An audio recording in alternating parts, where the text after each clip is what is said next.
नमस्कार शेतकरी मित्रांनो, आजच्या व्हिडिओत आपण जाणून घेणार आहोत की ओला दुष्काळ आणि पीक विमा याबद्दल नेमकं काय करावं लागेल जेणेकरून नुकसान भरपाई मिळवता येईल। ओला दुष्काळ कधी जाहीर होतो? जर तुमच्या भागात 65 मिलीमीटर पेक्षा जास्त किंवा 100 मिमी पेक्षा अधिक पाऊस पडला तर तुम्ही ओला दुष्काळ जाहीर करण्याची मागणी करू शकता आणि हो, यामुळे तुम्हाला सरकारी मदतही मिळू शकते। पीक विमा कसा मिळवायचा? पण काय जर नुकसान भरपाई वैयक्तिक पातळीवर हवी असेल तर तुमच्याकडे आहे पीक विमा।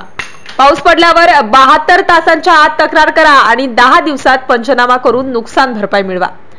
तक्रार करताना सगळ्या सही व तपशील नीट भरून घ्या।